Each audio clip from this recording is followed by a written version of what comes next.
Coming up on Verse, Chorus, Verse. I told you at the end of the Kid A episode, look, things have been pretty normal so far, right? Okay, computer, 10 out of 10. Kid A, really high. Amnesiac, a little bit lower. The Bends, better than Pablo Honey. Pretty by the book. Things are about to change. We're about to talk about my favorite Radiohead album. One of my favorite albums of all time for one of my favorite bands. You wanted a fucking Radiohead nerd, you've got one. That's next.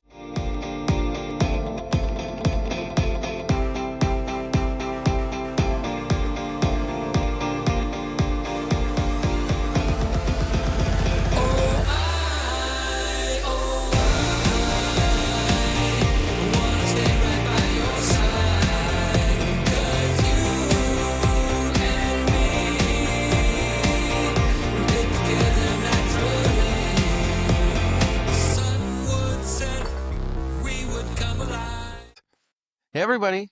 Hi, it's me. It's DL. Welcome to Verse, Chorus, Verse. I hope that you are living free and dying hard. Walking hard? Dewey Cox? That was all right. Welcome back. Welcome back to just you and me talking some Radiohead. We did let Rachel and Evil join us for an episode. That was lovely. They are welcome for not making them do the whole thing with me. We are more than halfway done, I think. We've got this episode. We've got the episode after this for Radiohead, and then one more. And then I am out. Probably to talk about some Radiohead later on at some point. You know, we still have to do the 10 out of 10s. We still have to do full episodes on some of the Radiohead albums. Go back and check out the Bends and the Pablo Honey episode. I have some more things to say about what I covered in that episode later in the series. Go back and listen to the OK Computer episode with Rachel and Evil. How do you feel about all of the opinions? How do you feel about the Radiohead opinions of the rockers, the poppers, and the Radiohead nerds? And then, of course, I touched on Kid A and Amnesiac, which was a little bit daunting to cover at the same time, but it made sense, right? There is the same time thing was a lot harder with Pablo Honey and the Bends. And again, I'll talk about that later. But now, look, end of Kid A, I told you. I told you that things are, I'm going to kick up a little bit of dust. And the way that I'm going to kick up a little bit of dust is I'm going to start today. Not going to start today. I'm going to do the whole thing today. I'm a little tired. I apologize. I'm getting into it. I've got a drink. It's a good drink. It's a very good drink. I'm about to talk about Radiohead's best album. How's that? There's your take. There's your takeaway for this. I'm about to talk about one of my favorite albums of all time, Hail to the Thief. Here we all are. 2003. I'm making the argument tonight, okay? I've been making it in my head for 20 years, so bear with me. This one matters to me. Specifically in the way that the way that this episode arc is going. You know, who wants to be the typical fan?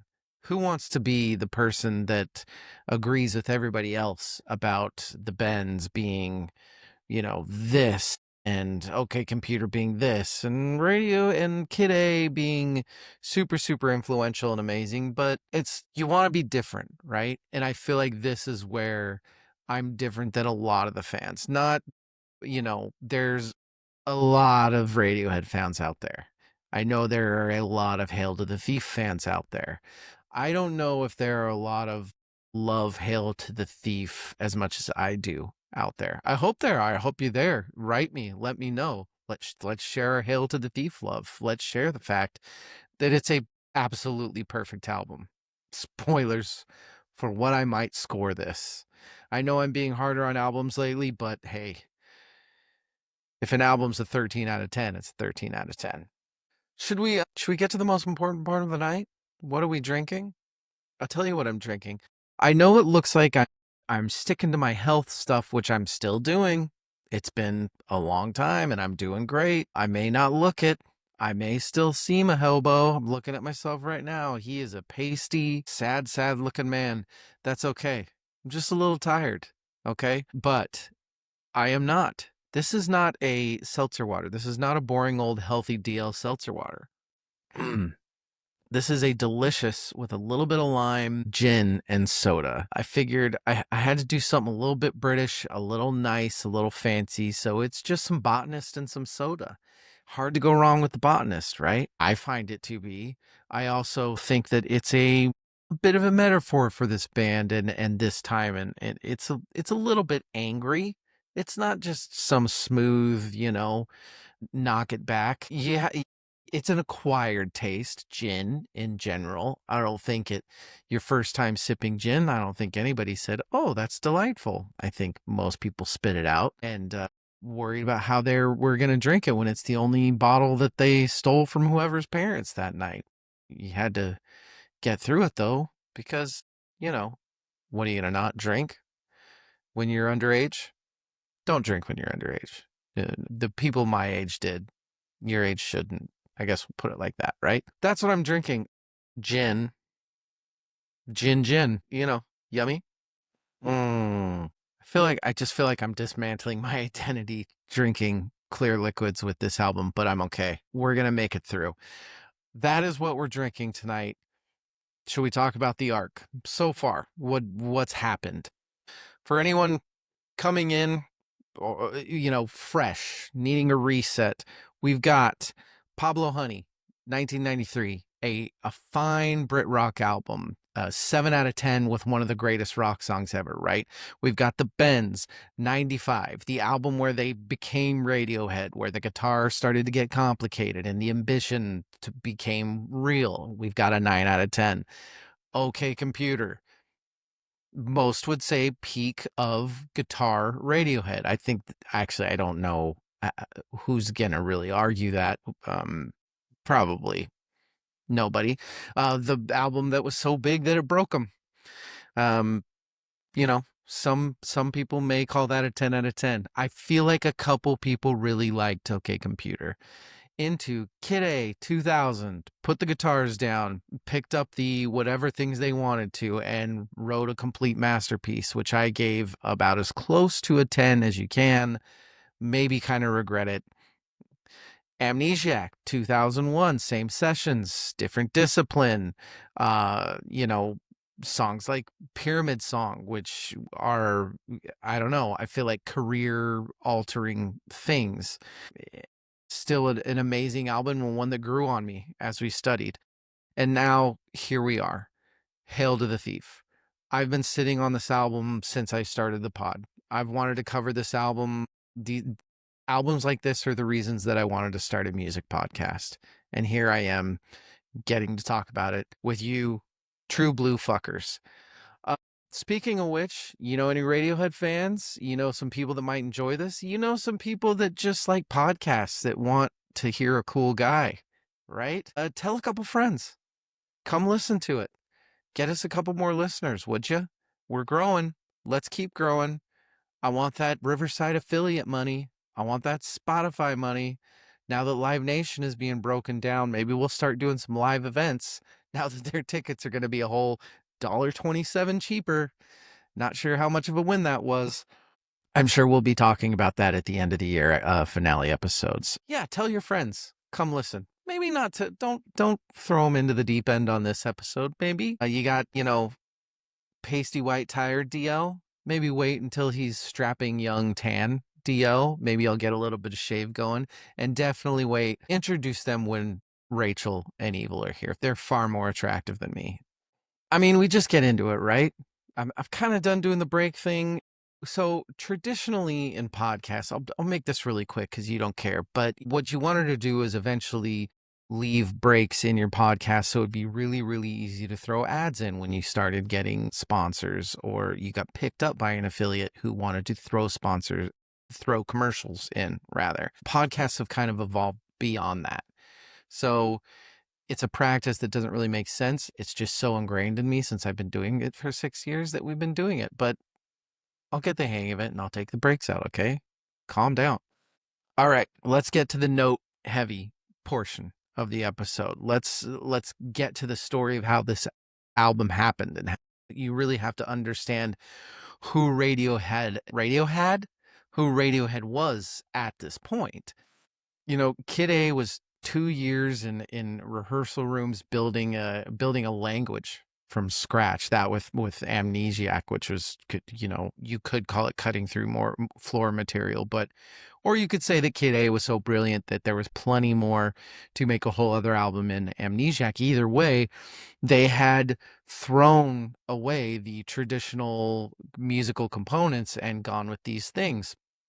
And they had toured with them and they had felt comfortable and they started to gain their confidence back in themselves and in their music and realized that their fans were true fans that were going to follow them into the weird nooks and crannies that Kid A and Amnesiac was going to take them. And so suddenly, maybe those guitars that looked like evil little fuckers after OK Computer, maybe they weren't looking so bad anymore. Maybe Yorke was realizing, like, you know what? When Greenwood was on the tour bus stinking around, the shit that he started doing with the guitar because of the things that he had learned while making Kid A, I think we've got something here. We've got 2002. We've got the Iraq Wars. Thom Yorke's reading a lot of George Orwell. He said a lot of times in interviews that he felt like he was living in 1984, not as a metaphor, like as a genuine description of what government was justifying and wonder how he feels now.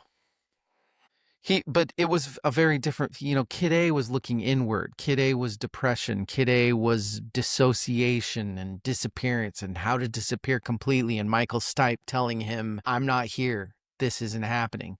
This album was anger. This album was about staying in the world and fighting for it. This album was, Sam saying to Frodo that there is some good in this world and it's worth fighting for. So you have this band with this new compositional vocabulary that they spent years building. You have a frontman who has kind of rediscovered his primary instrument love with fresh ears, and you have this political situation that's just ripe for explosion for art. That combination equals Hail to the Thief. This album came out in June 9th, on June 9th, in June 9th. It came out on June 9th through Parlophone, Capitol Records.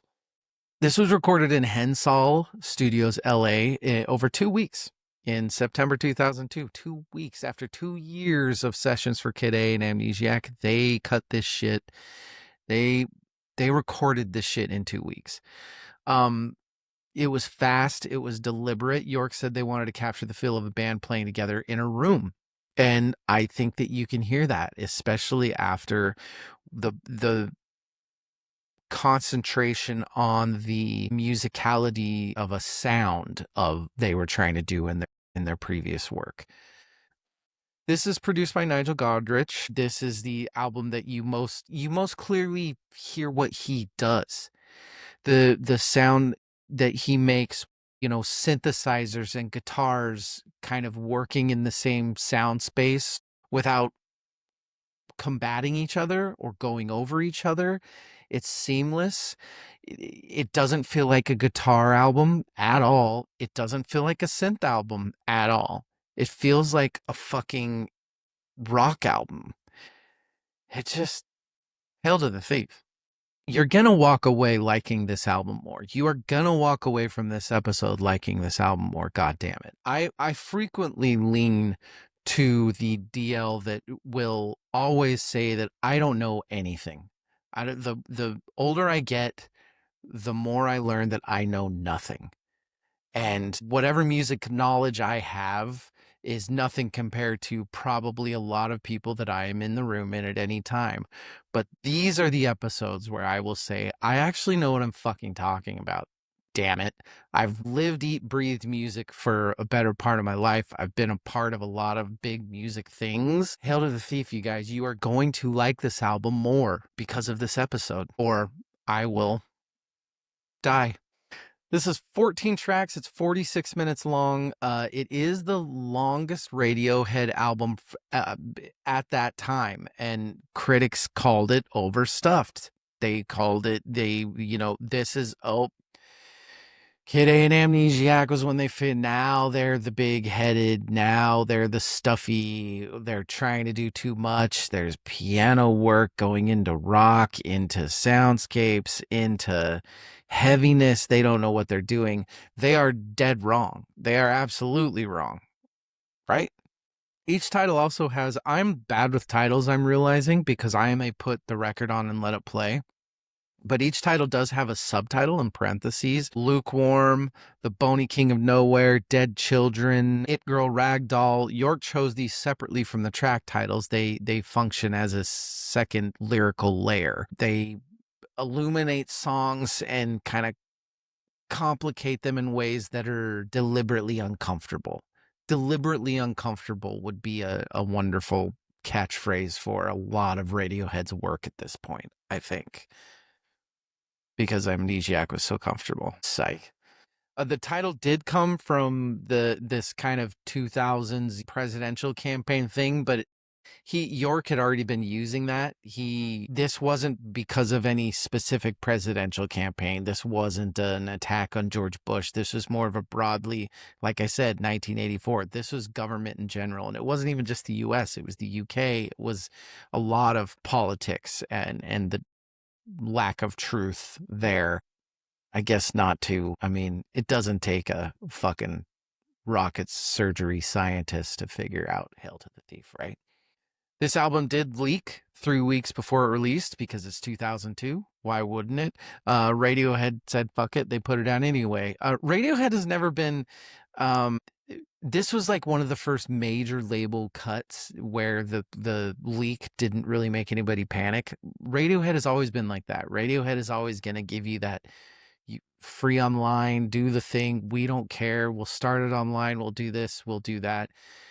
I think that they've always dealt with that stuff the right way. I think that they know they're going to make their money. They know they're going to be fine. And they've always had this certain amount of humble, you know, people are wanting to listen to our music so much that they're willing to like go online and pirate it. I will see that as more of a compliment than get mad that I'm not getting another $20. What's funny is they were right. It had no measurable effect. It sold great. It did well. It sold the amount that it was projected to. And here we are today talking about Radiohead as one of the greatest bands of all time. And while Hail to the Thief is not considered one of the ones that took them there, their whole catalog is kind of what keeps them there. The hardcore fans, which I don't think there's any other Radiohead friend. I don't think there's any other Radiohead friend. There's the casuals. There's the ones that are gonna pop on OK Computer, but not very much. Otherwise, you've got people that really know them, and I think that's the reason why. I think they've actually always given a shit about their fans and their ability to hear the music. Should we get into the main argument? Should we get into what this album actually is? Here's my argument for Hail to the Thief being the best Radiohead album. Now, OK Computer is the perfectionist of an existing form. It is guitar rock. It is amazing guitar rock. It is the chord progressions, the song structures, the guitar as a harmonic vehicle. It's not doing anything that's never been done before. It is pushing vocabulary. It's pushing limits for sure, but it's not doing anything specifically different. There's like Paranoid Android is like basically four songs in one, and like Exit Music uses major chord changes and bar changes that just devastate your soul, things like that, pushing boundaries. It is doing something as good or better than anybody has ever been able to do it. That's what makes OK Computer a masterpiece. Kid A abandons that and creates its own thing entirely. It builds a completely new texture. It builds new harmonal language. It builds everything that you weren't expecting, everything that they weren't expecting. Jazz, soundscapes, a willingness to not be comfortable, to not resolve things. You've got everything in its right place, working on like an E minor through the entire thing, and it somehow works, which is just absurd. These are the things that make Kid A a masterpiece, masterpiece in a completely different way than OK Computer is. And I think that those two albums alone, even if you don't consider the awesomeness of Pablo Honey and Creep or the Bends, for example, those two things alone, I feel are what make Radiohead fans think they're one of the greatest bands of all time. It is the juxtaposition between OK Computer and Kid A.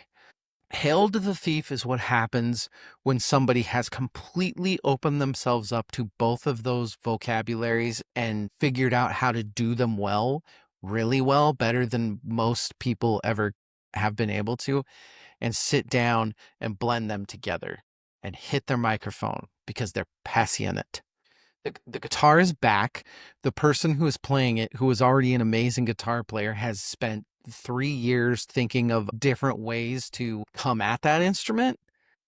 It's like somebody that has realized that there were limitations to the way he was thinking about his instrument that no longer has those same limitations. The guitar has this modal harmonic thinking, same ambiguous, non-resolving tension as Kid A, but it's guitar, so it's rad. And that's the synthesis of my argument of Hail to the Thief. You have to be able to understand both those languages to bring them together the way that this album is put together. This album does it for 46 straight minutes. There's not a I don't think there's a bad 5 seconds on this album because of that. You're getting weird tracks coming in your ears, and then you're getting acoustic guitar that is rocking your face off. You are getting weird reversed tonal mixtures in Backdrifts, and then you're getting the just absolute rockiest rock guitar in 2 + 2 = 5, and they all flow. Let's talk about the guitar specifically, because I really do think that the guitar is what kind of gets lost in this album. On the bends, Greenwood is one of the best British guitar players of that time, full stop. He just is. It's just, there is extraordinary guitar playing on that album. The scales, the dissonance, the playing with the fingers on the frets, it's guitar doing a 1990s guitar thing in an amazing way. We are big fans of the 90s around these parts.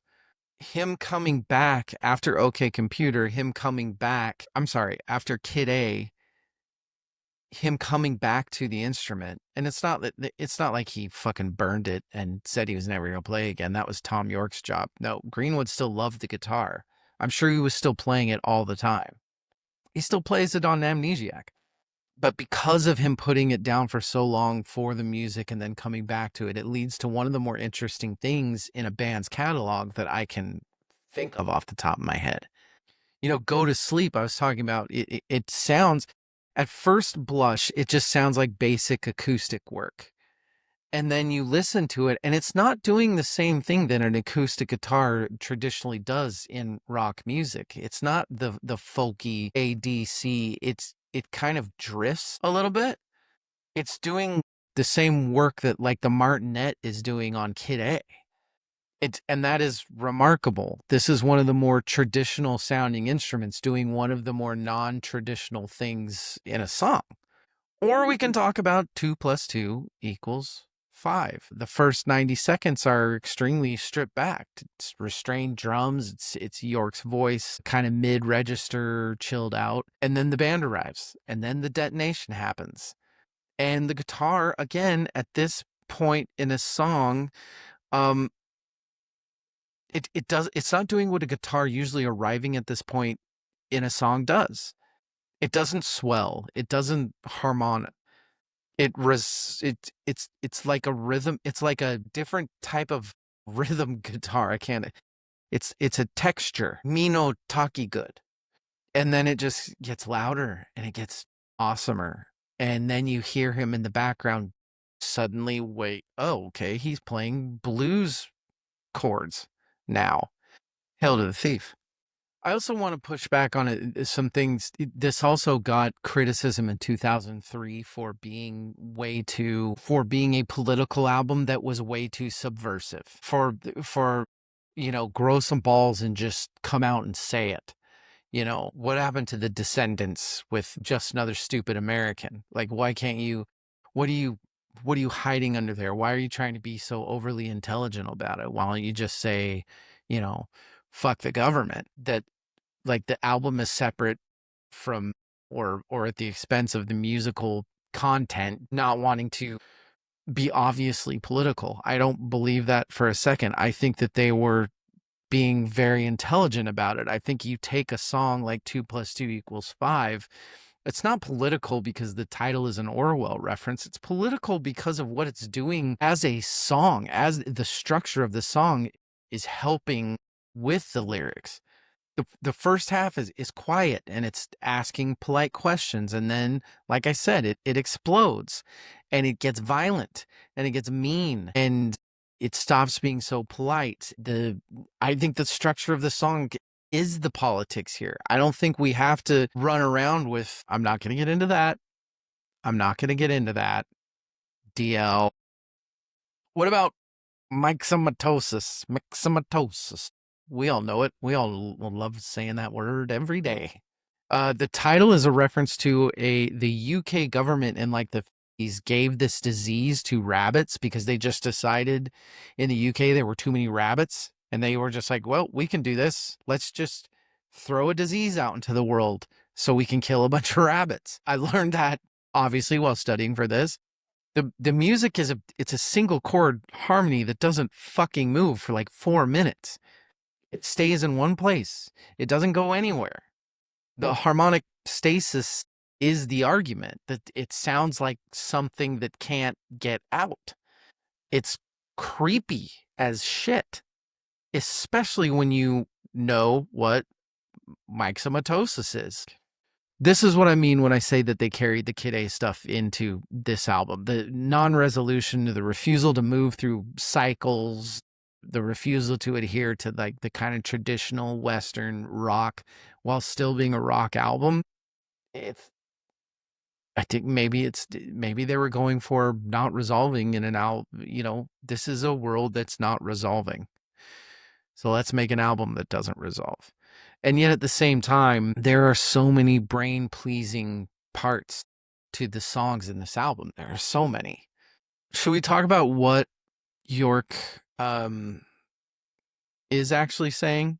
What we think he's actually saying? This is the most lyrically direct album for me that Radiohead has done. I think it gets it gets misinterpreted as a step down, like the ambiguity of Kid A, like I was talking about.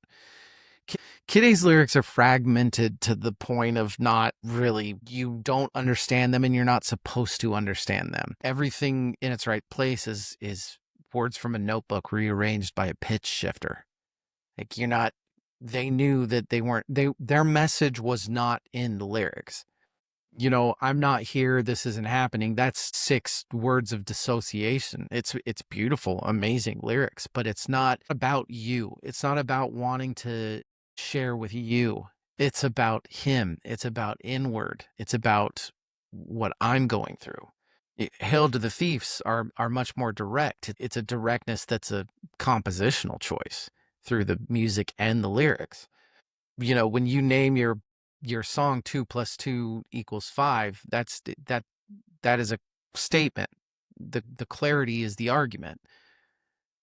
After 2 albums of fragmented and opaque language, this speaks plainly about things that are more specific, more urgent, if you will. I mean, it's definitely not uniform. It's still a Radiohead album. It's still really weird. Sail to the Moon sits in the same album as 2 plus 2 equals 5, in a completely different style, completely different register. It's kind of nursery rhyme imagery. Where is it? I spoke too soon, and how much did it cost? Yorke wrote this for his son Noah, who was born in 2001. Kind of a father writing to his infant while watching the Iraq War take shape. But every parent's terrifying. The equivalency nowadays would be having kids in the common era of U.S. school shootings. It's fucking terrifying. You can't even You literally have to disassociate, or else you will not be able to get through a day. It will not be possible to get through a day. So he's using the gentle, he's using really, really gentle language here to express genuine terror about what his kid's gonna live in. I mean, we can all fucking relate to that, right? The contrast of the gentleness behind the weight of what he's singing about is fucking, it's deep, man. It's very deep. And then you have songs like A Wolf at the Door, which is the end of the album, the end of the argument, where the language kind of finally breaks down a little bit. It has a spoken word verse that's just naming off names to an extreme point of uncomfortability. And Yorke is talking. He's not singing at a speed that it accumulates faster than you're really processing. It sounds like somebody who's genuinely furious and unable to, like they went to record the song and he couldn't do it properly because he's too angry. And then the chorus opens up and it almost resolves. Almost resolves. End album. That's it. Not fully resolved. Never fully resolved. That is Radiohead being honest about who they are and where they're at. And that is why we love them. Some things don't resolve. We've talked about that before on this pod, and we love that. The most common argument that you will hear about Hail to the Thief is that it's too long, is that it lacked the surprising discipline of Kid A, which was 47 minutes, something like that. To write an album like Kid A, but to be so disciplined as to keep it to this amount of time, I think that misunderstands what this album is doing. That wasn't a sentence. Oh well. I will give it to Kid A. Anybody that says that about Kid A is absolutely right. The sequencing is integral. The length is exact. I wouldn't change a single second of it. I completely agree. Hail to the Thief, though, is much the same for different reasons. The Hail to the Thief to me is a lot more about accumulation of emotion. It's about growing and changing into something specific. It's about, going from tenderness to fury to frustration to dissociation to grief. It's you can't do those things in 30 minutes. You can't, having the cadence of Wolf at the Door, that requires space. We Suck Young Blood is uncomfortably slow and it doesn't stop. And if that song was any shorter, it wouldn't give you that same feeling, that same uncomfortability, that same kind of tense fight or flight kind of feeling that you get when you listen to songs like that.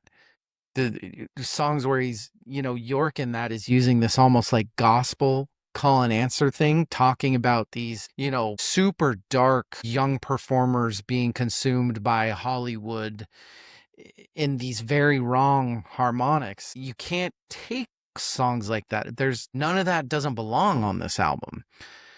It's this album is not overstuffed. It's fully inhabiting the space that it in.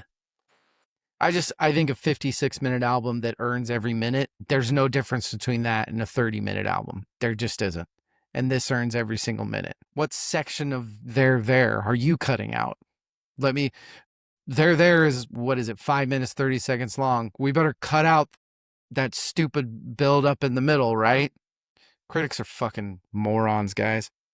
How are we doing? A little bit of a darker content here. I guess we can see why DL is so magically obsessed with this album. Should we do some awards and categories, people? Should we kick out the Hail to the Thief awards and awards and categories? I don't drink that much anymore. I'm a lightweight now. I kind of love it, honestly. Kind of love it. Should we do these 70 million Jackson fans can't be wrong? What am I on a small island about? I don't think enough people talk about Backdrifts. And it's doing something that you can't really find anywhere else on their catalog. It's doing something you can't really find many other places in music. The Kid A compositional approach, the processed vocals as texture, glinchy synth, double bass harmony, Every technique that made Kid A feel like cold and uncomfortable makes Backdrifts feel warm. It's it's kind of like it almost is the opposite of a Kid A song a little bit. It sounds like something that's dissolving gently rather than breaking apart violently.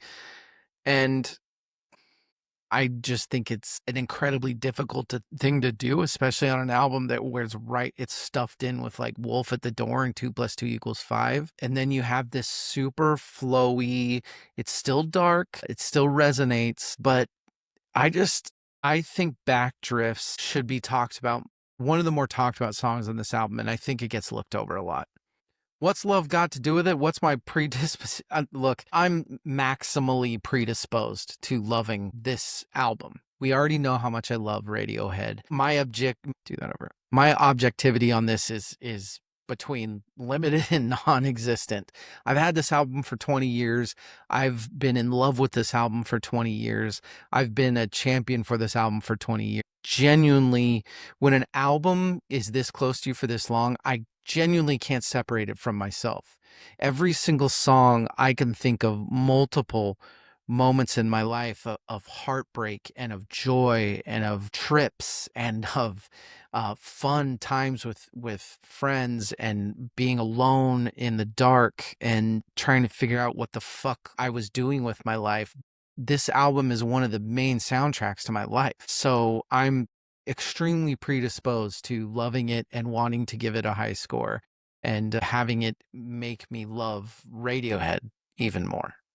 The Ozzy Osbourne Bathead Award, the moment that proves that these guys are crazy fucking rockers. So they make this album and they have Scatterbrain towards the end of and it's just such a beautiful melody. It's 3 minutes and 20 seconds of a just completely gorgeous song that ends with a little bit of an augmented finger picking by Greenwood that's just really clean and beautiful, and you've got, you know, light tamping, and it's just this wonderful arc that gives the listener somewhere to land.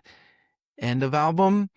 No, we're going to put Wolf at the Door on the end of the album, which I've already talked about, which is the utmost discomfort and the talking and the the semi resolve until the end and then end. This is a choice to end the album with that right after Scatterbrain is just, there's so much confidence and insanity in this decision to do that for this album. That decision, more than any other single track, is probably why I don't think that I just want this to be a perfect album. It is a perfect album.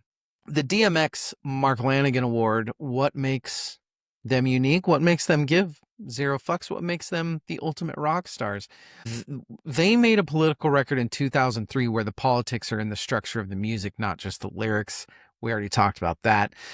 Most the music, it's not the lyrics that illustrate it so much as the music, which I already went through. As far as the true rock star and zero fucks given, they basically leaked their own album, or when someone else leaked it, Radiohead's response was essentially like, yes, listen to it, it's ready, there you go. We are also coming out with it in 2 weeks. Buy it if you wish, but there it is online. You're welcome. Maybe come to see our show. The label was furious. The label wanted to sue, wanted to do this. Radiohead didn't want it to happen. Radiohead, of course, ended up being on the right side of history in that argument. They treated their audience like adults who could be trusted with the music, and nobody really does that. System, kind of. Although they got, they got a little snarky about it, but hey, I would too. Overrated, underrated, properly rated. You know what I'm going to say here. It's underrated. It's still, it's the critical reassessment has kind of started on this one. I did start to go through and see that there were some like reviews through Spin and through those sort of things. There are pieces now that identify this as in the broader ranking conversation is actually, this is a pretty good album, but it's underrated, especially in its time. Some people did not love this album at all, and they were wrong. It is kind of gaining ground. I don't really want it to. I want this to remain my album.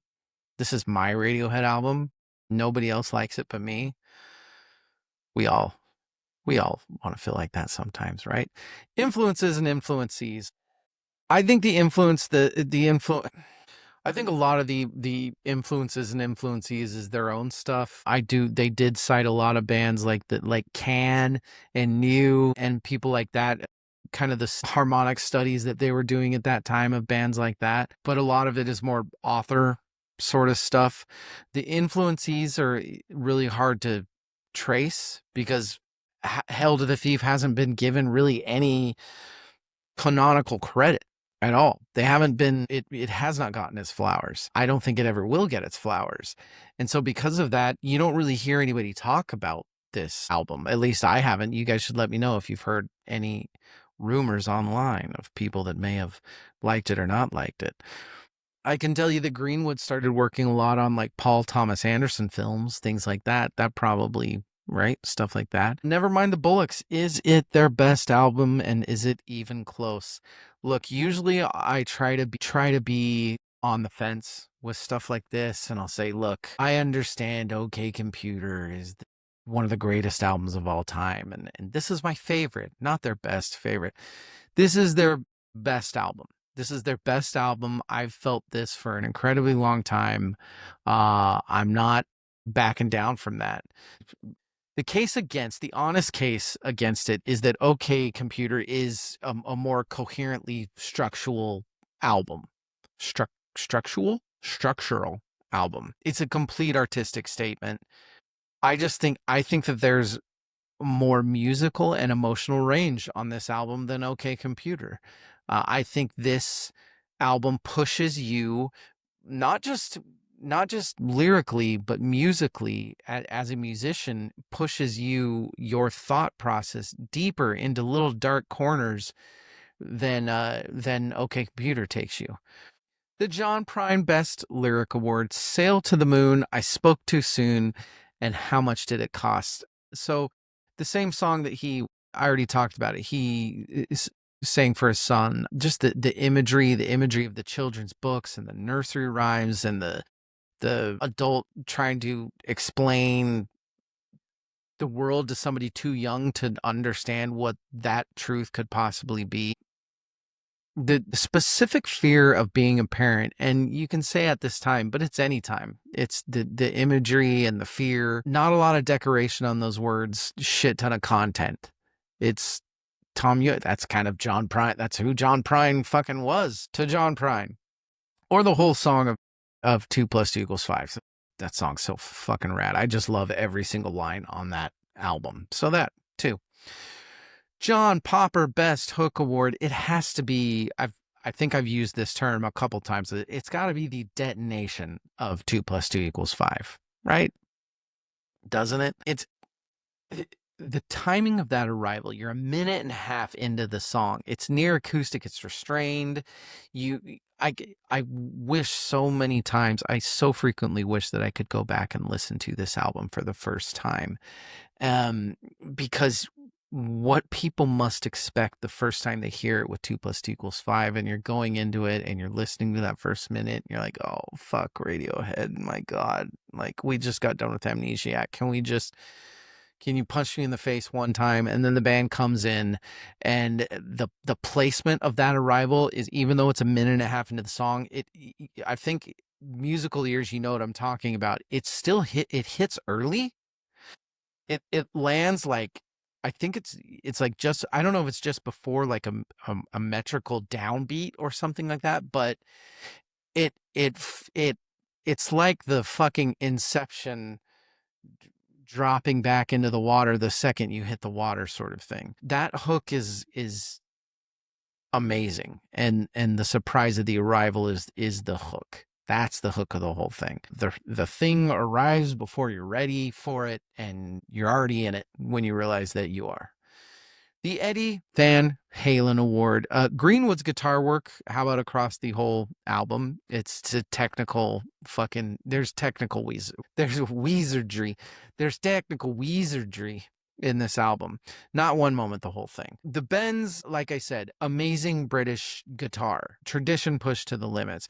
OK Computer. It's OK Computer. Kid A, puts the guitar down entirely. The the Go to Sleep, we talked about Go to Sleep already. David, you talked about that. Did I talk about the electric guitar stuff in Myxomatosis?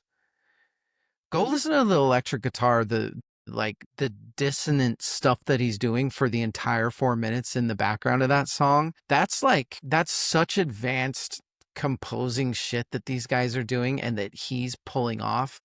This, to me though, this is, nobody thinks of this as a guitar album, but you music fans, you guitar guys, just go put on Hail to the Thief. This is the same thing I say for trying to get people into Carter Beauford. For Carter Beauford, I always say, look, maybe you don't love Dave Matthews, that's fine. Go listen to the Red Rocks live album, the 95 Red Rocks album, the infamous Red Rocks album. Don't pay attention to anything the band is doing. Listen to the drums, the entire album. Will say the same thing about Greenwood and Hail to the Thief. Go through one listen. I'm talking about, like, you think of a Punch Up at a Wedding, right? You think of clanging guitar, right? Backed with some hi-hat drums. What you don't hear is what Greenwood's doing in the background. These kind of raunchy, tick, tick, tick, almost like these weird, like, ska muting shit. Listen to Greenwood only through one whole playthrough for this album. Tell me that you aren't fucking floored. The Surfer Rosa Award, the sequencing, this is where I would push back most on people saying that it was overstuffed, because the sequencing is doing the real work. These are not randomly placed songs. It opens with 2 + 2 = 5, 2-piece and an uppercut. Sit down, stand up, progressive, aggressive, political. Those two songs establish kind of the stakes. They establish what you're in for this album. And then Sail to the Moon, track 3, is a fucking lullaby. It's the softest thing on the album. It's the most intimate thing on the album, which you are not used to hearing on number 3. And then for the rest of the album, you have kind of there working as a centerpiece for these very rhythmically driven, what did I write here that was really smart? Moments of release, until you get to that ending that I talked about with Scatterbrain and Wolf. I think it's perfectly sequenced. I don't think it's anything like a Surfer Rose. I don't think they were trying to hide. I don't think they were looking for pop hits here and this there. And I think it was more, what is the listener going to experience? Now, one of the unfortunate things of this album, and I fucking hate when bands do this, they really kind of fuck with their fans when they do this. Weezer has done this too. Other bands have done this. They don't really like their own sequencing on this. They've talked about how they wish they could change it. And that makes me so mad, because I think it's perfect. So what, Radiohead? I'm a dum-dum? Is that what you're saying? I'm a dum-dum? Just don't do that. Just don't fucking complain about your own albums, please. We like them. Shut the fuck up. Don't make us feel dumb for liking your music. Time of Your Life Award. Worst track on this album. This is like picking your least favorite kid. Really easy. Just kidding. I can't do that. I would never. It's Rachel. I want to say that before I say anything else, I love every single song on this album. There's not a track here that I skip. So when I tell you that Sail to the Moon is my answer for this, you should understand what that does and doesn't mean. It doesn't mean that I think it's a bad song. It's one of the most beautiful songs on the album. The piano voicing, it's careful, it's open, it's so pretty, it's direct. But if I'm being honest, it's the one that least does it for me. It's not because of anything it does wrong. Like, listen to all the things that I just said. That's not super DL, you know what I mean? And it's not so much about what's wrong with Sail to the Moon. It's what I will not say is wrong about any other track on this album. Any other track on this album could be one of my top songs ever that are amazing for me. It's my least favorite kid. I love all my kids. This one just doesn't fight back, But now we get to the fun part. Now we get to talk about the 3 best songs on the album. What do you think I'm going with? I know I've talked a lot about Wolf at the Door, but it's not on my top 3. It's too much for me. It's too, I can't single that shit. I love it. I think it's amazing, but It's tough, man. It's tough. My number three, I've never seen them play this live. I would give anything to see them play this live, is They're There, the Bony King of Nowhere. This is the one that people might call the single on this album, though there has never really been a true single. This is the most physically like immediate track on the album. This is the one where the drums do enough work that your body and brain is like, "Oh, okay, all right. All right." It's a song about like fucking Rumpelstiltskin, right? It's a song about like the darkness behind the stories we tell kids to scare the fucking shit out of them. They're there. Why so green and lonely? Don't do that over. Multiple overdubbed drum kits. It's fucking awesome. And then you get to that breakdown towards the end, the we're all accidents waiting to happen.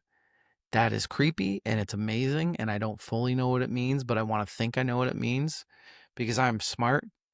We're all just accidents waiting to happen, and it's the best. Backdrifts. I've talked about it. That's my number two. Honeymoon is over. It's the one that not enough people talk about. It's the kind of the Kid A production approach. Drone basses, processed vocals, a little bit of texture, glitch synth, which we've figured out in this podcast that we love. It makes me feel warm in an uncomfortable way, not in a fun way. Warm like you accidentally just pissed your bed. You don't love it. It's not great. The reversal of what they're doing with this is unique, and it's awesome. And the fact that nobody puts it in their tops is kind of crazy. This has 2 plus 2 plus 2 plus 2 plus 2 plus 2 plus 2 equals 5. It's got Myxomatosis, Wolf at Door, backdrifts. I'm gonna be able to talk. Backdrifts is the one that actually sounds like a kind of a a conversation rather than a confrontation. And I actually like that. And my number one, I know what this looks like. It's the opening track. It's the most immediately obvious. It's the one that gets played all the time. I think I've been fighting the basic bitch answer everywhere I can. It's 2 plus 2 equals 5. It's the lukewarm. The structure of that song is the argument of the song. It's beautiful. I think I've said way too much about why I like it. It's the difference between asking politely and demanding. This song doesn't explain that difference. It just enacts it. And that's what composition is. It's a perfect rock song. It is a unbelievably perfect rock song. It's at least in my top 20, probably one of my top 10 songs of all time. And there you go. I do have a listener question of the episode. Like to hear it? Listeners, I have a listener question for you about Radiohead specifically. I've been saying for 20 years that I don't care what you think, Hail to the Thief is Radiohead's best album. I want to know from you where you put it specifically, not generally, specifically. If you're a Radiohead head, tell me where it lands. Tell me how far down from OK Computer. Is it worse than the Bends? Do you actually put it in between King of Limbs and Moonshaped Pool? If so, what are your thoughts on King of Limbs? I want to know where Hail to the Thief sits in your catalog. You want to give me a top three? You want to give me a worst album on their catalog? Give it to me. I want to hear it. I want to hear it. Go to versecourseverse.com. Go to at versecourseverse at versecourseversepod on Instagram. Let me know. Let me know. Put it on the comments of I think you can even comment on the episodes now. I don't even know how to read those. Like and subscribe. Who on the album? I'm saying Greenwood.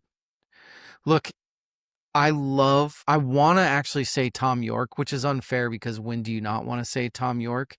I think OK Computer belongs to the band as a unit. And I think Kid A kind of belongs to Greenwood because Greenwood was the one that really had to put himself out on a limb. But the harmonic language and the compositional sophistication of what Greenwood is doing on this album, I think Greenwood is the hero, or I could just say the whole band.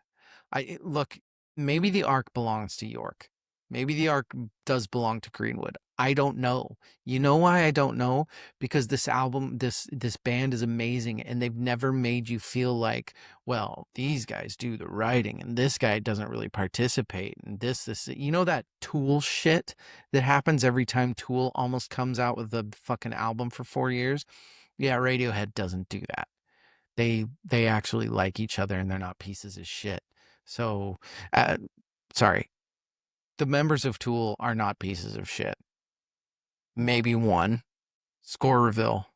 Drum roll. Grrr. Oh, what's he gonna pick? Oh, I'm sweating. I have no idea.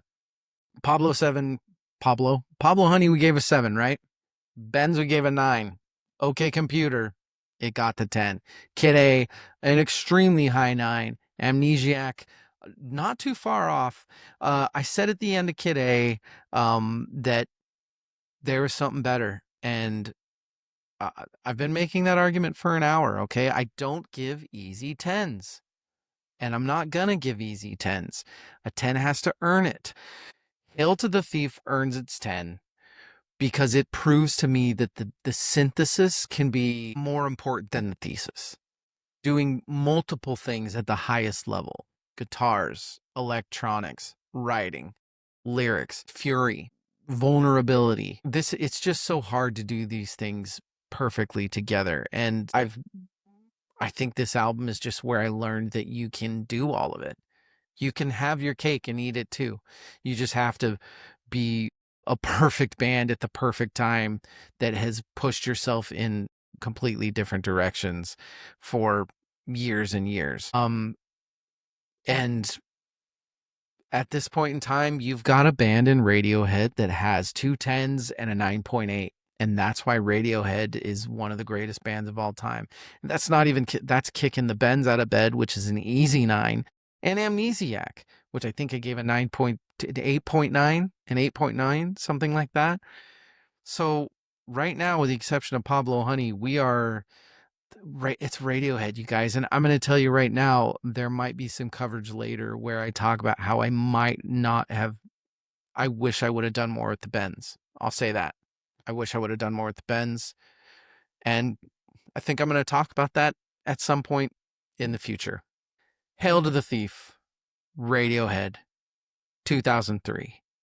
Guitar is back. The anger is on. Everything they built in those rehearsal rooms, the modal harmony, the electronic texture, the willingness to not resolve, that brought them to this perfect album. This is their best album. I've meant that.